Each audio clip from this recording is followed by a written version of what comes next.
Hi, good to see you again. I'm Graham Martin, I'm the Recruitment Guy.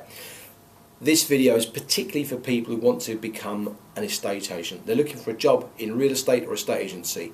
You know what, in nearly 24 years, I've added up, I've placed people in nearly 150 permanent jobs as trainee estate agents and as experienced estate agents. And the reason why I'm shooting this video is I'm doing some private consulting with a guy at the moment called Jamie, who wants me to help him find a job as an estate agent. Now, that may not be open for everybody in terms of private consulting, but I can give you the top tips right now.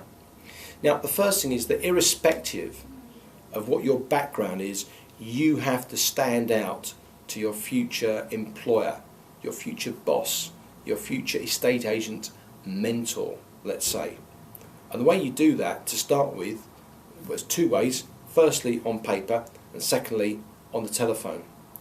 Now, as somebody that's been in estate agency myself, my early career, 6 years, was selling real estate, and I particularly enjoyed it. I know exactly what estate agency managers are looking for. And they're not looking for cliche. They're not looking for the same old CV. They want something that stands out. So when you're writing your CV, you absolutely must put in there the reasons why they should hire you. So your opening paragraph, you've got to explain. You've got to make yourself stand out. Now, avoid the cliches.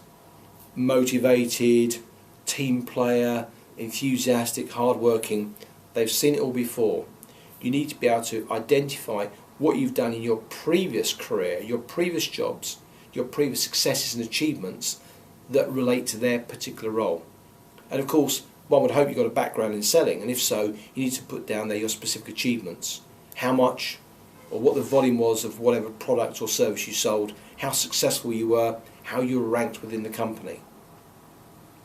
You also got to make sure your CV looks right. Spelling, use spell check, for goodness sake. The number of CVs we see with bad spelling, it's absolutely abysmal. So make sure you spell check, make sure you've got appropriate grammar, 2 pages no more, and make sure you stand out. Be very careful though with interests. Don't put you like socialising, going down the pub with your mates, because you know what most people do, we don't want to see it on the CV. And be very careful of your Facebook profile, because that's where a lot of companies will look to check out what calibre of individual. So if you're out on a Friday night getting drunk with your mates all the time with lots of inappropriate photographs that you wouldn't want to show your grandmother, make sure that's not on your Facebook profile. And if you've got a LinkedIn profile, make sure it's up to date and again has got records of achievement specific skills. So let's assume you've got your CV right, you've got to make sure you've got the right covering letter, and again this should be an expansion of your opening statement. It's why they should hire you, what makes you stand out. But also you need to illustrate the homework you've done. You've got to say a little bit about their company and indeed maybe the individual you're writing to. You need to make them realise that you've researched them and you know why you want to work for that company. So maybe they're number one agency in that area, or they sell more property of an executive nature than anybody else. Or maybe they've got more branches than someone. You don't want to make it generic, make it specific, make it personal. But my tip, my really big tip for getting a job in a estate agency, you know what? Most people won't do it because it's hard work.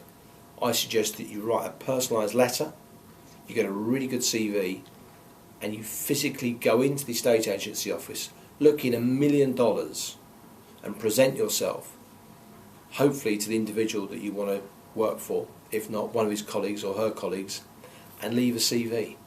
And you've got to make sure that your script, your presentation is absolutely spot on and that it appeals. And then you follow up again, this time on the telephone. And maybe your letter says, "Dear Graham Martin, whatever your presentation is, I will ring you Tuesday at 3 o'clock in the afternoon to discuss a way forward and to arrange a time for me to come and talk to you about how I could possibly add value to your business." And follow that up with a telephone call. Now this is hard work. Most people aren't prepared to put the hard work in, but it does pay massive dividends.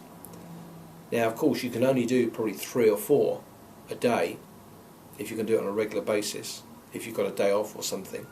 If you're doing a blitz and you want to do 20, remember you've got to be able to call 20 the next time that you're going to do the callback, let's say 2 days or 3 days at most.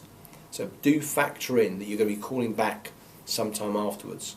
Not too long because they'll forget you, but maybe not that afternoon because that seems a little bit too needy. I hope that gives you some really good tips. Working in estate agency is great fun, it can be very profitable, but it is hard work. And today, estate agency bosses want to make sure they're going to get people that they can invest their time in and they're going to get a return. Therefore, your CV, your application, your telephone call has got to really stand out. Hope that helps you. Good luck. If you want any more tips or advice, please give me a ring or email me, and that's help@therecruitmentguy.com. Check out the website www.therecruitmentguy.com for more videos. Bye for now.